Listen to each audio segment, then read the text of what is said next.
Vamos a leer una serie de 3 versículos que se encuentran en la primera epístola del apóstol Pedro, y a raíz de ahí vamos a arrancar el mensaje, ¿vale? Después iremos entrando poco a poco en el mensaje. Los que tengan Biblia, por favor, me pueden acompañar, y quien no la tenga, pues que me escuche y nada más, ¿vale? Vamos a hablar de muchos textos de la Biblia y vamos a tocar muchos textos. Comenzamos en primera de Pedro, capítulo 1, dice así la palabra del Señor. Pedro, apóstol de Jesucristo, a los expatriados de la dispersión en el Ponto, Galacia, Capadocia, Asia y Bitinia. Versículo 6. Aunque ahora, por un poco de tiempo, si es necesario, tengáis que ser afligidos en diversas pruebas, para que sometida a prueba vuestra fe, mucho más preciosa que el oro, el cual, aunque perecedero, se prueba con fuego, sea hallada en alabanza, en gloria y honra cuando a Jesucristo. Saltamos al capítulo 4 de este mismo libro de primera de Pedro, verso 12. Dice así: Amados, no os sorprendáis del fuego de prueba que os ha sobrevenido, como si alguna cosa extraña os aconteciese. Y por último vamos a cerrar esta primera tanda de versículos con el verso 9 del capítulo 5, que dice así: Resistid firmes en la fe, sabiendo que los mismos padecimientos se van cumpliendo en vuestros hermanos en todo el mundo. Amén a la palabra del Señor. Bueno, vamos a ver, familia. Mirad, ¿por qué yo he querido escoger estos 3 versículos como punto de arranque para el mensaje? Mirad, antes de entrar en los versículos, quiero poneros en antecedentes de qué trata este libro y en qué contexto está escrito. Miren, el libro de Primera de Pedro se escribió aproximadamente entre el año 64 y 65 de nuestra era. Era un tiempo, mis hermanos, donde la iglesia llevaba aproximadamente unos 30 y pocos años de vida, 32, 30. En esos 30 y pico de años de vida que la iglesia llevaba de historia, se había dispersado por todas las naciones del mundo entonces conocido, y en esa dispersión el evangelio se predicó a muchísima gente y la iglesia crecía de una manera extraordinaria. Pero al mismo tiempo que crecía la iglesia, al mismo tiempo que crecían los cristianos y crecía el evangelio, en el cual gobernaba un gran imperio, como conocéis y sabéis, que era el gran imperio romano. Y concretamente, para la fecha concreta donde se escribió esta carta de Primera de Pedro, se escribió aproximadamente sobre el año 64, el mundo estaba gobernado por un hombre, el cual pasará a la historia, y no precisamente por sus bondades, sino que pasará a la historia pérfidamente por ser un hombre muy cruel. Este hombre que gobernaba el mundo desde la cátedra del Imperio Romano se llamaba Nerón.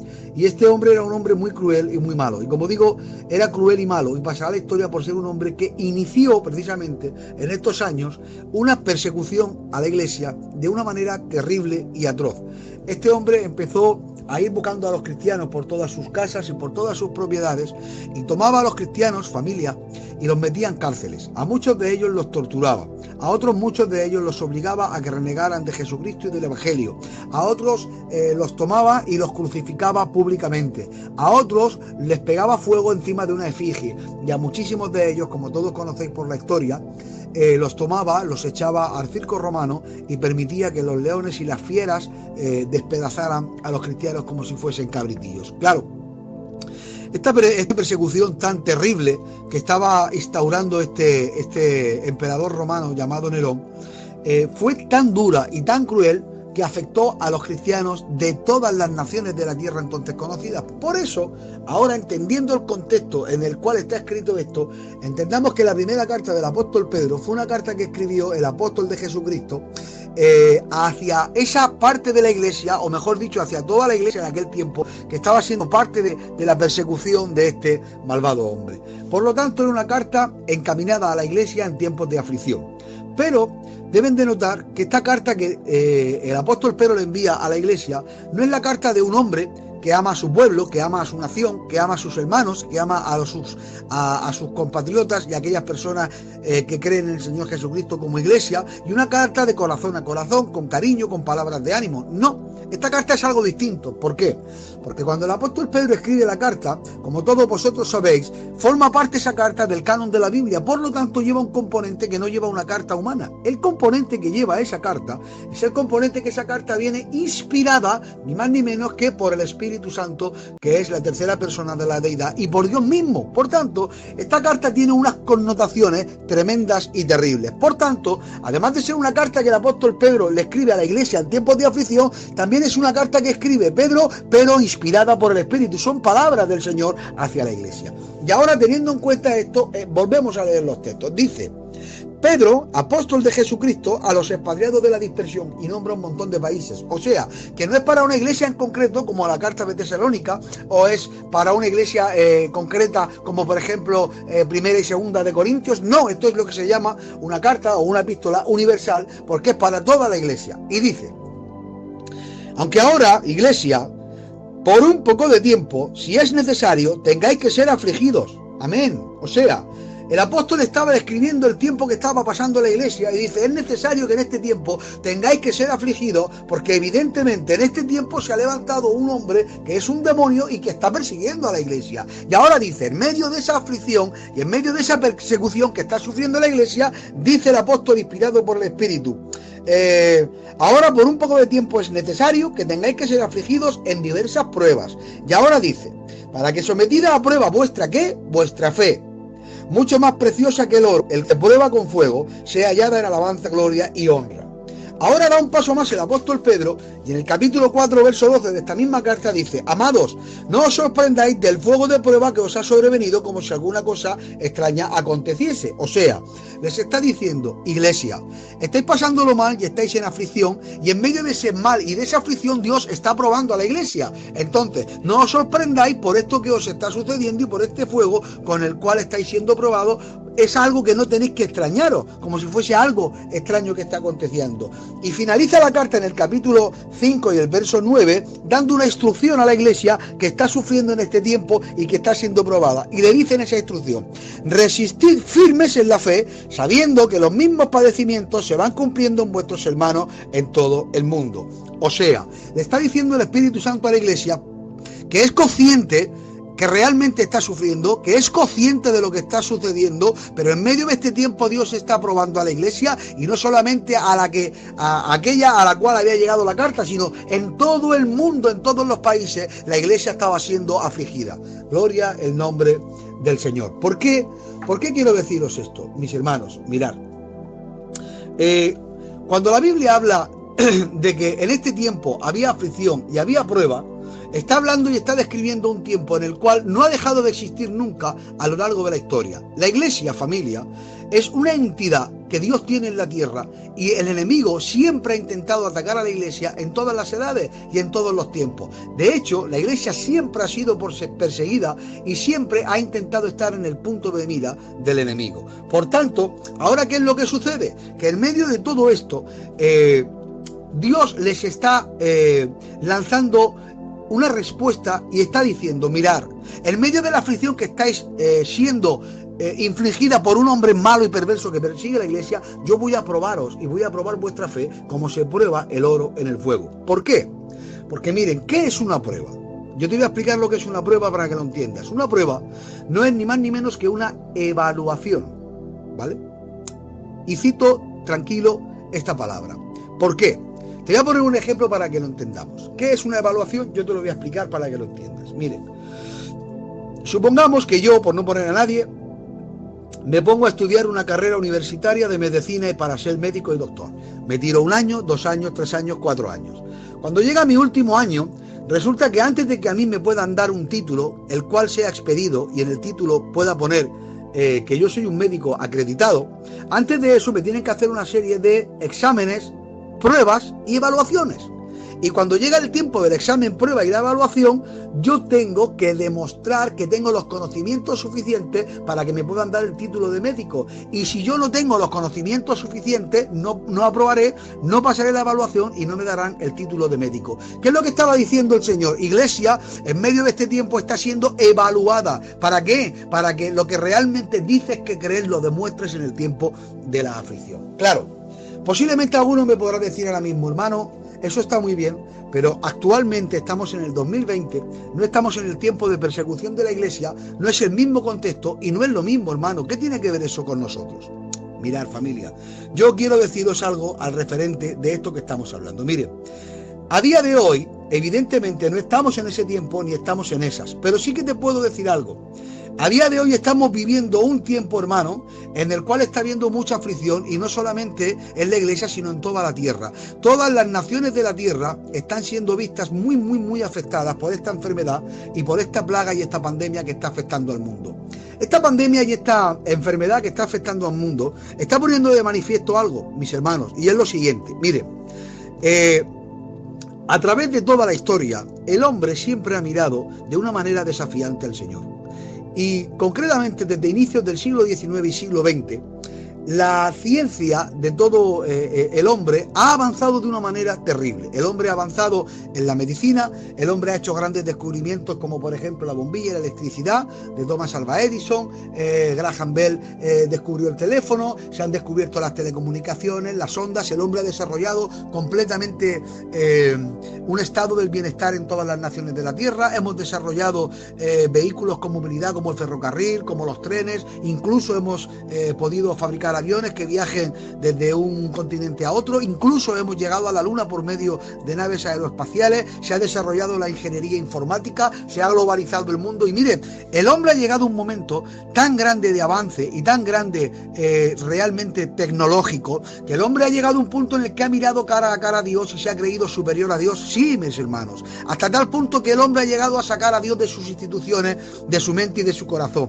Hasta tal punto ha llegado la soberbia del hombre, familia, que el hombre ha llegado incluso a poner a gobernantes en medio de la tierra que han tomado la palabra de Dios y la han desechado, levantando leyes que autorizan a todas las naciones a saltarse la moral de la palabra del Señor. Han puesto a Dios en un segundo plano. Hoy día, en la sociedad que nos rodea, mis hermanos, creer en Dios es algo que ya no está de moda, es algo como viejo, como pasado de moda. Dios es algo del pasado, es algo antiguo, se mira incluso con malos ojos en según qué sectores de la sociedad. Se ha tratado de sacar a Dios de todos los lugares, y el hombre, como digo, ha mirado altivamente y descaradamente a Dios, pensando que el hombre está por encima de Dios. Pero miren, lo que ha sucedido en este tiempo es que precisamente la misma mano del hombre ha sido la que ha intervenido en medio de esta plaga, que por el propio hombre ha sido expandida por todas las naciones de la tierra. Y esta plaga está poniendo de manifiesto que un simple virus minúsculo, microscopio, invisible al ojo humano, y que se necesita una serie de microscopios con unos aumentos muy especiales para poder verlo,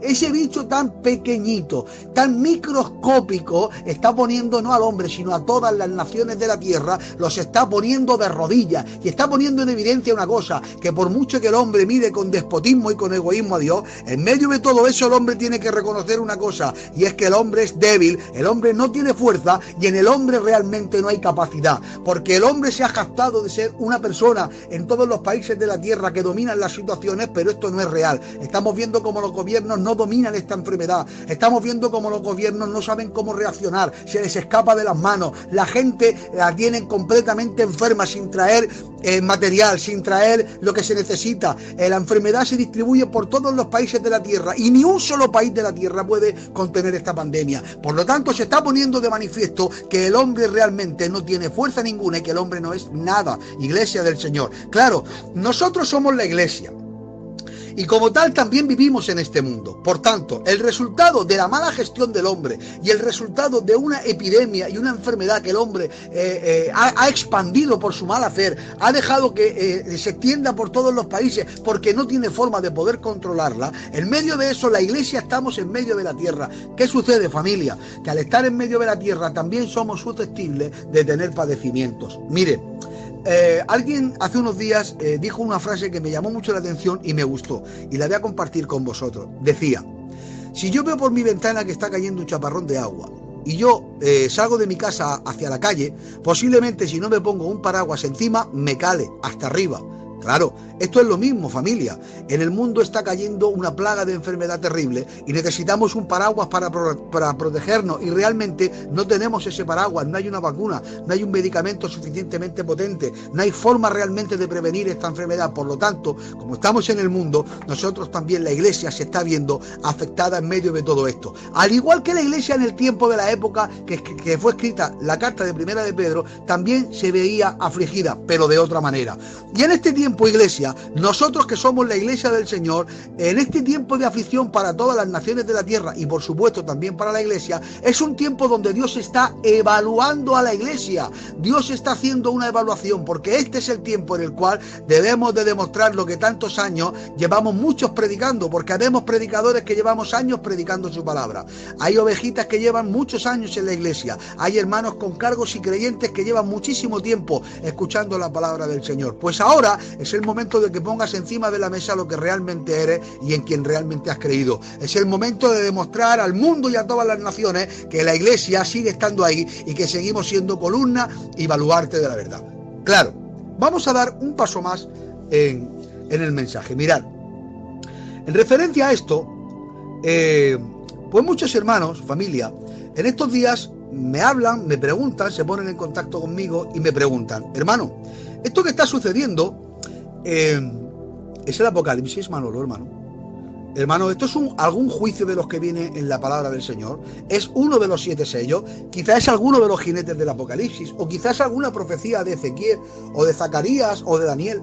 Hermano, ¿qué es lo que está sucediendo? ¿Esto qué tiene que ver con la iglesia? ¿Estamos pasando por la gran tribulación? Quizás el rapto ya no suceda, hermano. ¿Qué pasa con todo esto? Claro.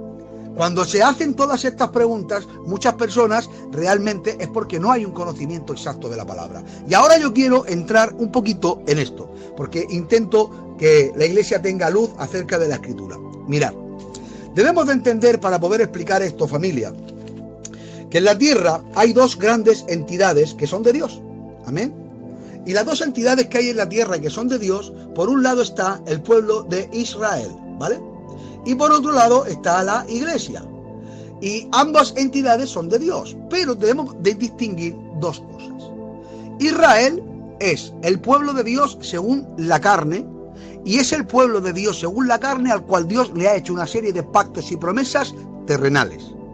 Mientras que la iglesia somos el pueblo de Dios según el Espíritu, y a la iglesia del Señor nos ha hecho una serie de pactos y promesas que son espirituales. Por tanto, los tiempos para la iglesia y los tiempos para Israel son distintos. Ahora, ¿la escritura nos habla acerca del último tiempo de Israel y el último tiempo de la iglesia? Por supuesto que sí. Pero antes de entrar en esos versículos y ir viendo el último tiempo de Israel y el último tiempo de la iglesia, debemos de entender, como he dicho, que son dos entidades distintas. Que por un lado Israel tiene unas promesas terrenales y por otro lado la iglesia tiene promesas espirituales. ¿Cuáles son las promesas de Israel? Miren, Israel nace de los lomos de Abraham. Y ahora Dios, con Abraham y con el pueblo judío, establece 4 grandes pactos. Hay más, pero yo voy a pararme en esos 4, ¿vale? Porque son los más importantes, que son pacto abrahámico, el cual Dios hace un pacto con Abraham y le promete una nación y una descendencia que sería para siempre. Después está el pacto palestino, el cual Dios le promete a la descendencia, que es para siempre de Abraham, una tierra que el Señor le iba a regalar, la tierra prometida, la nueva Canaán, en la cual estaría Israel también para siempre.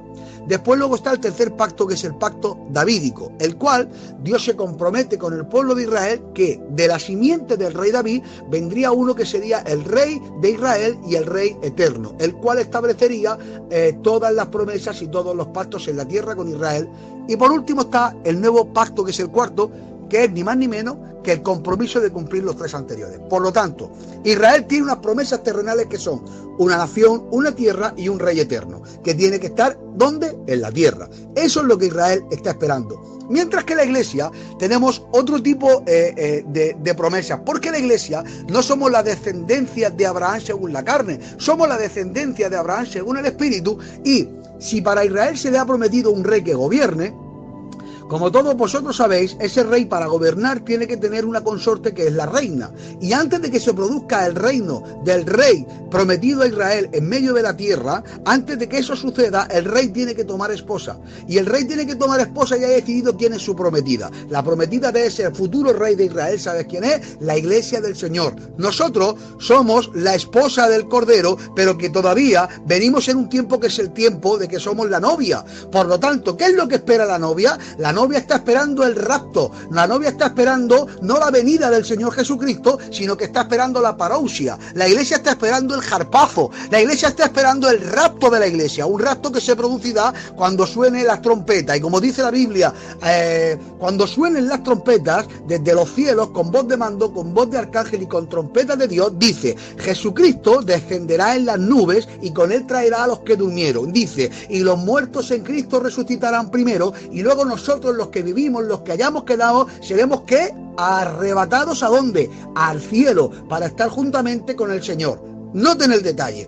En el rapto de la iglesia, es la iglesia la que asciende desde la tierra hacia el cielo para reunirse con el Señor. La novia asciende al cielo para recibir al novio con el que está desposado. Y en el momento que eso se produce, la iglesia es introducida en el cielo para que se produzcan las bodas del Cordero, iglesia. Entonces, en el rapto la iglesia asciende de la tierra al cielo, mientras que en la venida es Jesucristo el que desciende a tierra, y como dice el libro de Zacarías, deposita su pie en el monte de los olivos, donde se abrirá un gran valle, y entonces vendrá el momento donde en la batalla de Armagedón mi Cristo, Rey de Reyes y Señor de Señores, vencerá al anticristo con el resplandor de su venida y con la espada que sale de su boca. Y posteriormente a eso, cuando venga con la reina, que es la iglesia, vendrán 75 días de juicio en medio de la tierra, después de los cuales Dios cumplirá todos los pactos con Israel y abrirá lo que se llama el milenio. Es un periodo de 1000 años de reinado de Cristo juntamente con la iglesia. Por eso la Biblia dice que a nosotros nos ha hecho reyes y sacerdotes, porque reinaremos juntamente con Cristo. Gloria al nombre del Señor.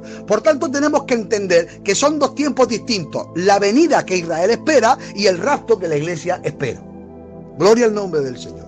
Ahora, para dar un poquito de luz acerca de esto, vamos a abrir la escritura de la palabra del Señor y vamos a leer un libro en el cual el que habla, si tienen Biblia física, se darán cuenta que está escrito en rojo, porque el que habla es el Señor Jesucristo. Miren, vamos a leer el famosísimo capítulo 24 del libro de Mateo. Dice así, es muy extenso, 24 y 25. Yo solo te voy a leer unos pocos versículos, ¿vale? Dice capítulo 24, verso 3. Dice así la palabra del Señor. Dice: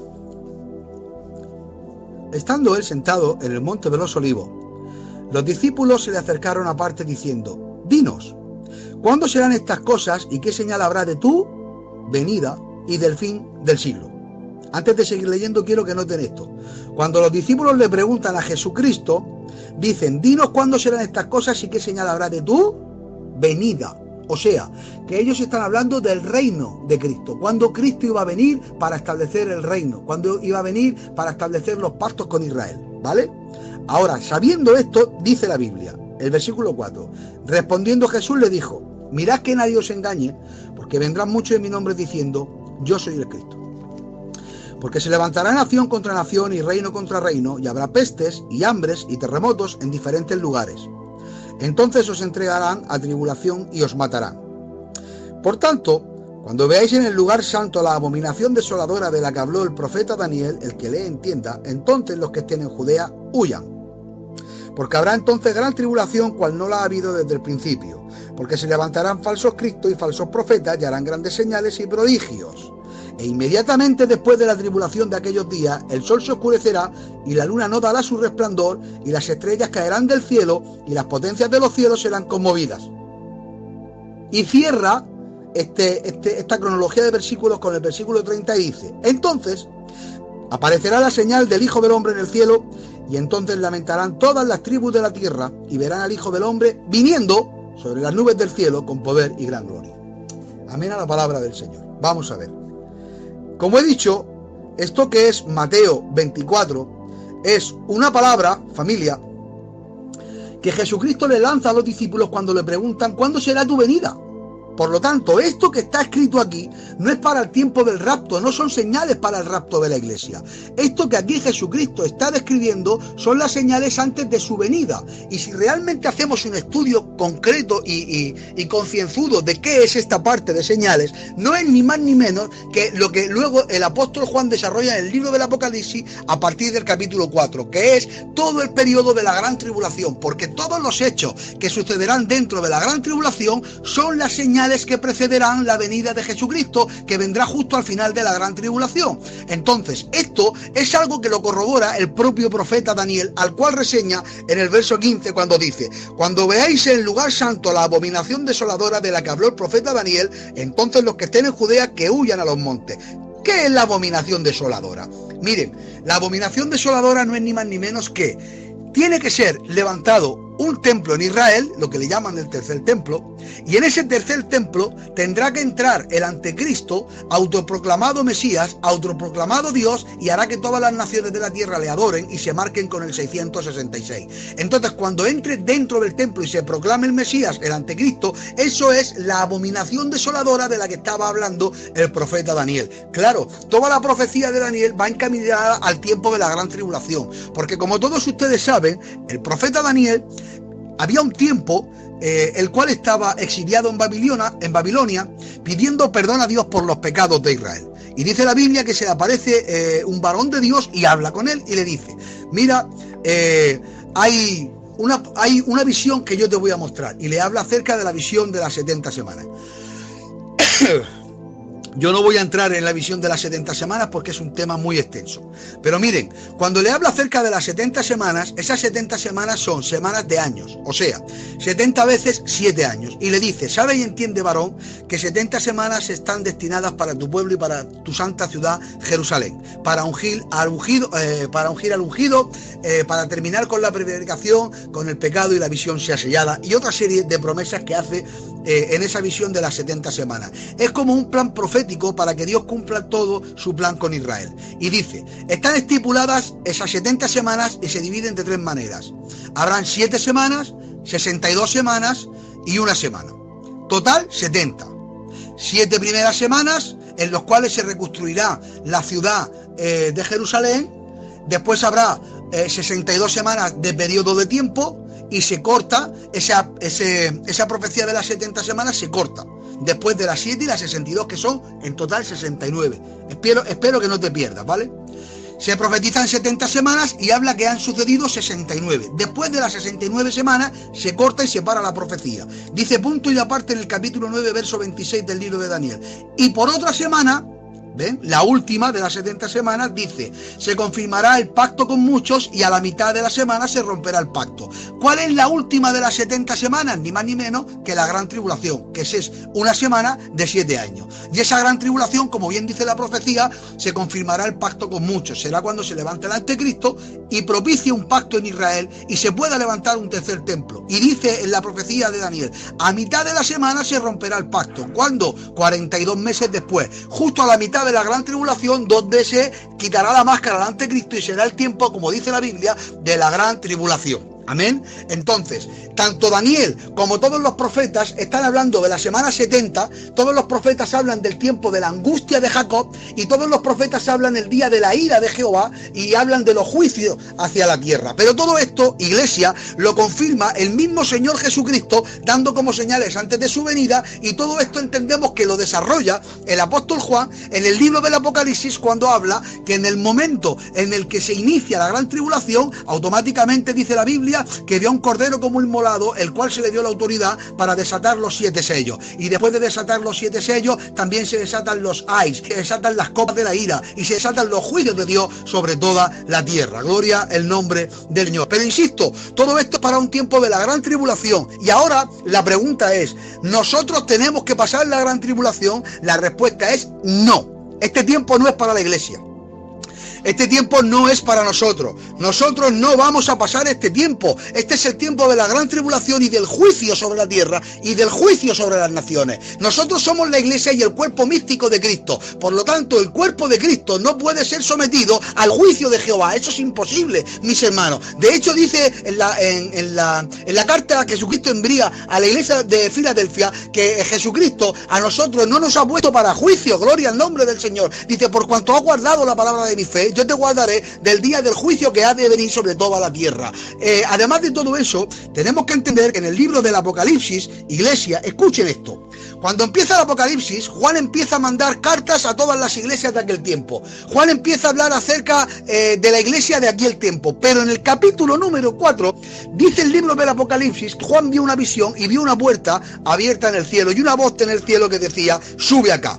Cuando Juan mira hacia arriba, Juan fue raptado y arrebatado hacia el cielo y entró por esa puerta. Automáticamente, cuando Juan entra por la puerta que vio abierta en el cielo, en el capítulo 4, la iglesia desaparece de toda esa escritura, ya no se habla más de la iglesia y automáticamente empiezan todos los juicios de Dios. ¿Cuándo vuelve a aparecer la iglesia? La iglesia vuelve a aparecer después, al final del Apocalipsis, cuando Juan ya empieza a hablar acerca del milenio. Entonces sí que aparece la iglesia y se vuelve a hablar de aquellos que son parte de la iglesia. Por lo tanto, todo esto es una muestra de que la iglesia no pasa la gran tribulación. Y esa imagen de la puerta abierta en el cielo y que Juan subió hacia ese lugar es un tipo, un prototipo acerca del rapto de la iglesia, que igual que Juan subió antes de que comenzaran los juicios, la iglesia tiene que ser raptada de la tierra antes de que comiencen los juicios sobre la tierra. Por tanto, te quiero mandar un mensaje y decirte a toda la iglesia del Señor, no estamos en el Apocalipsis, no estamos en los juicios finales, no están sonando las trompetas del Apocalipsis, no se están desatando los sellos del Apocalipsis. Estamos viendo como el hombre en el día de hoy, por su pecado y por su mal obrar, ha ocasionado una pandemia en el mundo, y la iglesia, como también estamos en este mundo, estamos sufriendo esa pandemia. Gloria al nombre del Señor. Palabra de honor que me estoy gozando en esta noche en la palabra. Pero vamos a dar un paso más para allá, familia, vamos a dar un paso más para allá. Igual que, como digo, para el tiempo de la venida del Señor, dentro de la gran tribulación que esperan los judíos para que se establezca el reino, hay una serie de profecías que el propio Jesucristo nos habla de ellas. Ahora mi pregunta es la siguiente: para el tiempo de la iglesia, antes de que sea raptada, ¿tenemos algún indicio, hermano? Esa es la gran pregunta, ¿no? Bueno, pues yo te voy a contestar a referencia de eso. Vamos a ver, ¿qué indicios tenemos de que la iglesia está pronto a ser raptada? El propio Jesucristo dijo en medio de la escritura una palabra tremenda, y dijo que el día y la hora nadie lo sabe. Por lo tanto, nada más que lo sabe el Padre, y a nadie ha sido revelado. Por lo tanto, con esas palabras lo que está haciendo el Señor Jesucristo es prohibir terminantemente poner fecha al rapto. Eso está terminantemente prohibido. No se puede poner fecha a cuándo será el rapto de la iglesia, y quien haga eso está atentando contra la palabra del Señor. Ahora, sí que es cierto que tenemos que tener en cuenta dos detalles. Para que el rapto de la iglesia pueda ser inminente, hay dos cosas que tienen que suceder. Una, que el pueblo de Israel esté establecido como una nación, porque para que se pueda desarrollar el anticristo, se levante el templo y pueda haber una profanación, Israel tiene que estar establecida como una nación. Como todos sabéis, Israel ha estado por 2000 años por todo el mundo dispersa, y Israel no era una nación, pero el 14 de mayo de 1948, como muchos de vosotros sabéis, se estableció el moderno Estado de Israel. Por tanto, esa condición ya está. Segundo, para que se pueda desarrollar la gran tribulación y se pueda levantar el anticristo, tiene que haber un mundo en el cual tiene que haber una globalización y un sistema político y social suficientemente preparado para que se pueda levantar el anticristo. Entonces, si yo hago una pregunta y pregunto en medio de la historia cotejado con la Biblia, ¿el mundo está preparado para que se levante un anticristo? Mi respuesta es sí. ¿En el mundo está Israel establecido como nación? Mi respuesta es sí. Por tanto, confirma la inminencia del rapto de la iglesia.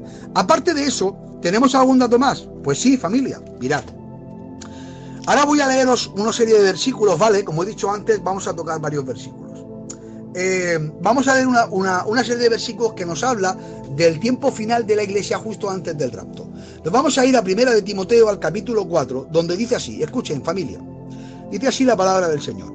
Pero el Espíritu dice claramente que en los postreros tiempos, ven, noten esa frase que la van a escuchar más de una vez. El Espíritu dice claramente que en los postreros tiempos algunos apostatarán de la fe escuchando a espíritus y a doctrinas de demonios. Punto 1. Cuando la Biblia dice en los postreros tiempos, aquí le escribe el apóstol Pablo a su candidato al ministerio Timoteo, y le dice en los postreros tiempos dirigiéndose al tiempo final de la iglesia antes del rapto. Y dice que en ese periodo de tiempo algunos apostatarán de la fe creyendo doctrinas de demonios. Más datos. Segunda de Timoteo, capítulo 3, dice: en los postreros días vendrán tiempos peligrosos porque habrá hombres amadores de sí mismos, ávaros, vanagloriosos, soberbios, blasfemos, desobedientes a los padres, ingratos, impíos, sin afecto natural, implacables, calumniadores, intemperantes, crueles, aborrecedores de lo bueno, traidores, impetuosos, infatuados, amadores de los deleites más que de Dios, que tendrán apariencia de piedad, pero que negarán la eficacia de ella, hombres corruptos de entendimiento y réprobos en cuanto a la fe. ¿Cuándo sucederá esto? Hemos leído en los postreros días. O sea, aquí nos dice la palabra del Señor que en el último tiempo de la iglesia, antes del rapto, en el hombre habrá corrupción y habrá depravación moral. ¿Dice más cosas la Biblia acerca de esto? Claro que sí, familia. Vamos a ver. Libro de Segunda de Pedro, capítulo 3, verso 3. Dice: en los postreros días, ven, se dan cuenta cómo se usa la misma fórmula. En los postreros días vendrán burladores, andando según sus propias concupiscencias, diciendo: ¿dónde está la promesa de su advenimiento? Porque desde el día en que los padres durmieron, todas las cosas permanecen así. Y por último, hay una última referencia que dice así: libro de Judas, capítulo 1, verso 18. En el postrer tiempo habrá burladores que andarán según sus malos deseos, los que causan divisiones, los sensuales, los que no tienen al Espíritu. Gloria al nombre del Señor. Miren, hemos leído 4 versículos que describen concretamente el último periodo de la iglesia justo antes del rapto, en el cual dice que habrá apostasía, el cual dice que el hombre será corrupto, el cual dice que muchos se burlarán del evangelio, y el cual dice que habrá sensuales, y también dice que habrá divisionarios. Ahora yo le hago una pregunta. Vamos a ver. Hemos dicho que el rapto es inminente y se cumplen los parámetros para que esto sea. Y ahora dice la Biblia que para la iglesia del último tiempo antes del rapto tiene que haber apostasía. Mirad, familia, este mensaje que yo quiero mandarlo lo digo con mucho cariño, ¿vale? Pero quiero que lo escuchéis. Esto se lo digo para todos aquellos hermanos que les gusta mucho ver por televisión telepredicadores internacionales. Algunos de ellos, sinceramente, con buena doctrina, los cuales yo puedo llamar hermanos míos, pero que una inmensa mayoría de ellos, y lo digo con toda autoridad, predican falsas doctrinas, han apostatado de la verdadera fe y están cambiando las escrituras. Algunos de ellos se autoproclaman apóstoles a las naciones, hay otros que se autoproclaman sanadores a las naciones, otros dicen que son profetas a las naciones, retuercen las escrituras y atraen a las mentes cándidas de esas personas que no tienen conocimiento de la palabra, que donan su dinero para que ellos vivan cómodamente como grandes ricachones, aprovechándose en sus jets privados y llevando una vida de deleite, nada de lo que aparece en la escritura, y están apostatando de la fe verdadera, y no solamente a nivel internacional, sino también aquí, porque hay muchos hermanos los cuales han apostatado de la fe y han seguido distintas doctrinas y corrientes que no se corresponden con la realidad. Dice que en este último tiempo también habrá hombres corruptos, amadores de sí mismos, que gozarán de los deleites de la tierra y que serán personas sin afecto natural. Si el hombre ha llegado a una insensibilidad más grande a lo largo de toda la historia, es en el día de hoy. También dice la Biblia en Segunda de Pedro que habrá burladores diciendo que el advenimiento de Jesucristo tarda porque todo está como al principio. ¿Sabes lo que es un burlador? Un burlador no es el que se ríe del culto. Un burlador no es el que se ríe de las cosas del Señor, ¿vale? Ese también es un burlador, pero aquí se está refiriendo de aquel que conoce la palabra, aquel que sabe que se predica la verdad, aquel que sabe que estamos en el camino verdadero y a pesar de eso dice: bueno, si estos gitanos del culto llevan más de 40 años predicando el evangelio y Jesucristo no viene, yo por lo tanto voy a dedicarme a vivir mi vida y ya tendré tiempo cuando yo me apetezca o cuando yo lo vea bien de empezar a ir al culto, y como haciéndole un favor a Dios, algún día iré al culto. Esos se burlan de la persona del Señor, se burlan del evangelio, se burlan de la iglesia, y es tiempo de decir la verdad. ¿Hay burladores? Sí, hay muchos que se burlan del evangelio porque no se toman el evangelio en serio, porque la palabra de Dios es algo muy serio, mis hermanos, y hay gente que se ha pensado que el evangelio es una broma. El evangelio no es una broma, y tristemente esto lo tenemos que ver.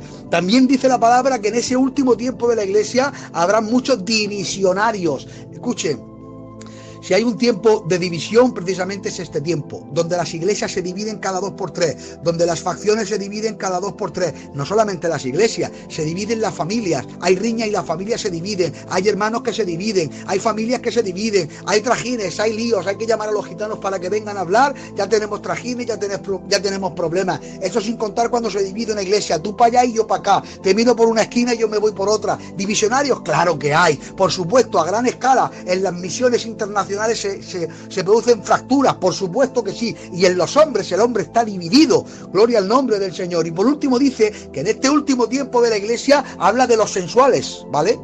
Miren, yo ahí no voy a entrar por respeto a vuestras personas, ¿vale? Y por vergüenza, pero solamente les diré una palabra y con esto lo van a entender.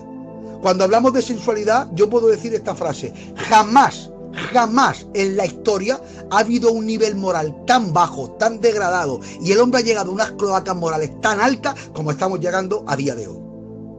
Por tanto, mi resumen es que si tú me preguntas si estamos en los tiempos de la gran tribulación, mi respuesta es no.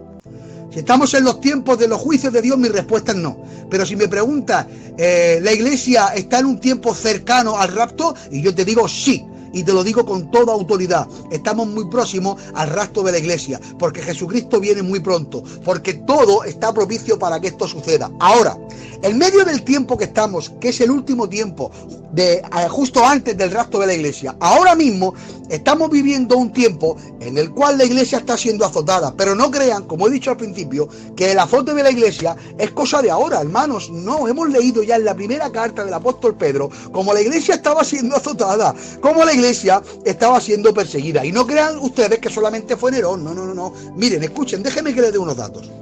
En el tiempo del Imperio Romano, Nerón fue el primero en perseguir a la iglesia, pero después de él vinieron Domiciano, Trajano, Marco Aurelio, Séptimo Severo, Maximiliano, Decio, Valeriano, Aurelio, Diocleciano. Son los 10 grandes emperadores que hicieron las 10 grandes persecuciones a la iglesia. ¿Sabes cuánto tiempo duró esto? 300 años de persecución. En ese tiempo, los emperadores romanos, escuchen, torturaban, crucificaban, quemaban, desmembraban, acuchillaban, tiraban a los leones a los cristianos, los colgaban al sol hasta dejarlos morir, los ajusticiaban cada día, y ser cristiano prácticamente era una sentencia de muerte. ¿Acabó a los 300 años? No, ¿qué va? Desde el año 500 hasta el año 1500 de nuestra era aproximadamente, se sucedió los bárbaros que ajusticiaban a los cristianos por todas las naciones de Europa y del mundo, y después de los bárbaros vinieron las invasiones del Islam, los cuales persiguieron al cristianismo de una forma atroz. Pero después de esto acabó, no, eso siguió todavía. Escuche, cuando en la Edad Media se levantó la iglesia y la curia de los papas y la iglesia católica, inventaron una cosa que se llamaba la Inquisición, y en medio de la Inquisición a los evangélicos se los perseguía por predicar la verdad. Mataban a los evangélicos y los quemaban en efigie. Algunos de ellos les colgaban lo que en la época se llamaba un San Benito. En aquella época cogían a los cristianos y les expropiaban las propiedades, y la iglesia católica, juntamente con todas las facciones anticristianas que iban en contra del evangelio de aquel tiempo, mataban a los cristianos. Y escuchen, cuando terminó toda aquella época de la Edad Media y después en los siglos posteriores, mataron a grandes mártires de la fe como Juan Hus, como John Wycliffe, como Jerónimo de Savonarola. Ellos son padres de la fe que han hecho grandes escritos que han servido para que nosotros hoy tengamos conocimiento de la palabra del Señor. Por lo tanto, iglesia, te quiero decir que la iglesia siempre ha sufrido el martirio, siempre ha sufrido aflicción. Y escuchen, en medio de todo esto, te quiero contar una anécdota. Por favor, déjame 5 minutos que te cuente esta anécdota. Esta anécdota trata de algo que sucedió en la Europa medieval, en la ciudad francesa de París. Un día 24 de agosto de 1572, aquella pérfida noche que le llamaron la matanza de San Bartolomé, programada por el rey de Francia y por supuesto por el Papa y la Curia. En aquel día, el día 24 de agosto de 1572, se proclamó un edicto de matar a todos los evangélicos, y donde primero fue a la casa de Enrique de Navarra, que era un príncipe español y evangélico, al cual en esa noche lo mataron y marcaron todas las casas de los protestantes de la ciudad. Y a las 11 de la noche sonaron las campanas en la ciudad parisina, y al grito de "mueran los perros hugonotes evangélicos", se lanzaron toda la ciudad a matar a cristianos. Déjame que te lea una porción que escribió Alfonso Torres de Castilla, un escritor de la época, el cual describe aquella noche de esta manera. Escucha. Dice: en las altas horas de la noche, la matanza se hizo general. Al principio asesinaban a los jefes, después ya no reparaban en la condición. Morían ancianos, niños, mujeres, todos eran pasados a cuchillo y martirizados bárbaramente. Nadie es juez y todos son verdugos. Familia, aquella noche, ¿sabes cuánto tiempo duró? 3 días con 3 noches. Cuenta la historia que todas las tiendas estuvieron cerradas, los trabajos suspendidos, solamente existía una ocupación y era la de matar a cristianos evangélicos. Incluso los católicos se quedaban en sus casas por miedo. Y el balance después de aquellos 3 días solamente en la ciudad de París, escucha la cifra escalofriante, porque después de 3 días de matanza murieron, escucha bien, 50.000 cristianos evangélicos pasados a espada. Cuenta la historia que incluso un año después de aquello todavía seguían encontrando cadáveres por los rincones de la ciudad. Pero la pregunta es, vamos a ver, después de tanta persecución, ¿consiguieron callar, martirizar y erradicar la iglesia? Mi respuesta es que no, porque escuchen, siglos después, en esa misma Francia y en esa misma ciudad de París y alrededor de todo ese país, se levantó una misión evangélica, la cual es las Asambleas de Dios, de la que nació Vida y Luz. Misión evangélica, hermanos, nació un hombre a cual Dios le puso razón de Francia, que es a toda la población gitana, y se metió en los carros y en las chabolas de todo el país predicando el evangelio. Unos gitanos de España que fueron a la vendimia, fueron y escucharon el evangelio y trajeron el evangelio a España, y en España el evangelio se ha multiplicado como las aguas corren por los ríos. Se han inaugurado cientos de miles de iglesias por toda España y tenemos miles de predicadores por toda España que, con todos mis respetos lo digo, posiblemente sean los mejores predicadores del mundo entero, porque en España predicamos de una manera terrible, con unas condiciones terribles. Y escuche, la pregunta es, lo que quiso el diablo haciendo tanta muerte, haciendo tanta sangre y haciendo tanto daño en Francia aquella noche de matanza de San Bartolomé, ¿lo consiguió el diablo? ¿Consiguió callar la iglesia? Mi respuesta es que no, porque con la iglesia no hay quien pueda. El diablo no puede machacar a la iglesia, ni con Nerón, ni con los emperadores, ni con las ruinas de los musulmanes, ni tan siquiera con los bárbaros, ni con la Inquisición, ni con la matanza. Nadie ha podido con la iglesia, porque la sangre de los mártires que han muerto predicando el evangelio ha sido el germen de nueva iglesia, el germen de más predicadores. Escuchen lo que les voy a decir. Mi pregunta es, ¿conseguirá Satanás por medio de una peste? ¿Conseguirá Satanás por medio de esta pandemia que la iglesia dude y se venga abajo? Mi respuesta es que no. Iglesia, en este día te digo, no puedes dudar, no puedes titubear. La iglesia es santa, la iglesia es pura, la iglesia es columna y baluarte de la verdad. Y escucha, aunque muchos de nuestros generales en este tiempo han perecido, han partido y han muerto, su muerte no ha sido en vano, porque ellos, aunque aquí en la tierra no se le haya podido dar un funeral, no se le haya podido despedir, te tengo que decir que en la puerta del cielo le estaba esperando Jesucristo de Nazaret, junto con una corte de ángeles, y a su entrada por el cielo han sonado los tamboriles y han entrado como generales del ejército, y su muerte no ha sido en vano, ha sido una muerte pero anunciando el evangelio. Y la mejor honra que le podemos dar a estos hermanos, ¿sabes cuál es? Que en medio de la pandemia la iglesia siga diciendo, Cristo viene, Cristo viene, Cristo viene, gloria al nombre del Señor. Palabra de honor que me estoy gozando en esta tarde con vosotros, familia. Yo te quiero decir algo, mira, con la iglesia, el diablo lo que está intentando en este tiempo es sembrar dudas, es sembrar en el corazón una duda de decir, madre mía, cuánto está sufriendo la iglesia, ¿dónde está el Señor cuando se le necesita? Déjame que te diga algo, cuando eso te venga a la mente, repréndelo en el nombre de Jesucristo, porque ese pensamiento no es de Dios, ese pensamiento es del diablo que quiere sembrar la duda. Con la iglesia nadie puede sembrar la duda, porque la iglesia es lo más hermoso que hay en la tierra. Y mira, quiero ir finalizando el mensaje, amén. Quiero ir finalizando el mensaje, familia. Como os he dicho, gloria a Dios, palabra de honor que en esta noche estoy disfrutando, palabra de honor que estoy disfrutando y estoy quebrantado, palabra de honor que estoy quebrantado en esta noche. Gloria al nombre de Dios, de verdad que estoy quebrantado porque Dios es muy bueno, familia, de verdad, Dios es muy bueno, iglesia del Señor. Mirar, permitidme que os lea unos pocos versos, ¿vale? Como os he dicho, mirar, el apóstol Juan escribe en el libro del Apocalipsis una carta a cada una de las 7 iglesias que en aquel tiempo existía, ¿vale? Las 7 iglesias. El número 7 representa la perfección y teológicamente se estima que esas 7 iglesias también representan un periodo de 7 épocas de la iglesia hasta el final, hasta el tiempo del rapto. Entonces, miren, por ejemplo, les voy a poner todos los ejemplos que hay. La iglesia de Éfeso representa a la iglesia a finales de la edad apostólica. La iglesia de Esmirna representa los primeros siglos de persecución. La iglesia de Pérgamo representa la era de Constantino y su conversión al cristianismo. La iglesia de Tiátira representa la época de la apostasía de los papas. La iglesia de Sardis representa la época de la Edad Media oscura. La iglesia de Filadelfia representa la época de la Reforma de Martín Lutero de 1520. Y por último está la iglesia de la Odisea, que representa la iglesia de los últimos días, antes del rapto. Esta es la iglesia que también representa un poco a la iglesia en este tiempo. De ahí un mensaje que lanza Jesucristo por medio del apóstol a la iglesia de la Odisea en el verso 18 del capítulo 3 que dice, escucha, yo por tanto te aconsejo que de mí compres oro refinado en fuego para que seas rico en vestiduras blancas para vestirte y unge tus ojos con colirio para que veas.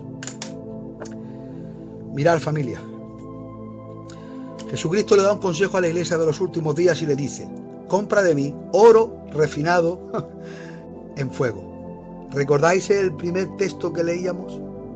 Que en el tiempo de aflicción nuestra fe iba a ser probada como se prueba el oro al fuego. ¿Qué es el oro del que está diciendo el Señor Jesucristo comprar de mí? El oro del que se está refiriendo es la fe genuina, iglesia. Y el Señor le está diciendo a la iglesia del último tiempo, comprar de mí oro refinado en fuego, que es la fe genuina, la fe que ha sido probada, la fe que ha sido evaluada. Es tiempo, mis hermanos, de que nuestra fe crezca. Es tiempo, mis hermanos, de poner encima de la mesa lo que somos cristianos. Y en este tiempo que hemos sido y estamos siendo probados como por fuego, te tengo que decir algo, en esta evaluación la iglesia tiene que dar lo que es, que nosotros somos el cuerpo místico de Cristo, que nosotros somos columna y baluarte de la verdad, y nosotros tenemos que tener una fe genuina. Y finalmente le dice el Señor Jesucristo a la iglesia del último tiempo, unge tus ojos con colirio para que veas. Mira, familia, yo no sé cómo tú estás viviendo o viendo este tiempo, pero déjame que te diga, no lo mires con unos ojos carnales y humanos, míralos con unos ojos espirituales, porque cuando todo esto amaine y cuando todo esto vaya decreciendo, es el tiempo de que la iglesia salgamos como un león, es el tiempo de que la iglesia salgamos como un gigante. Y en este día yo quiero lanzar un mensaje a todos los siervos que me escucháis, a los hermanos, ovejitas, obreros, candidatos, diáconos, todos los que me estáis escuchando. Tenemos que ungir nuestros ojos con colirio para ver de una manera clara y concisa lo que es el Evangelio y lo que es Jesucristo, para que cuando todo esto termine salgamos como leones. ¿Para qué? Para salir a buscar a todas aquellas almas que llevan tiempo sin venir a la iglesia, a buscar a aquellos que no conocen el Evangelio, a predicar arrepentimiento a las almas, a aquellas personas que viven de una manera desordenada, que viven de una manera lejos de Dios. Tenemos que traerlas aquí a la casa del Señor, y la mejor honra que le podemos dar a todos que están sufriendo, que están enfermos y que han partido, es que la iglesia, cuando todo esto pase, unjamos nuestros ojos con colirio, vivamos como personas del Espíritu.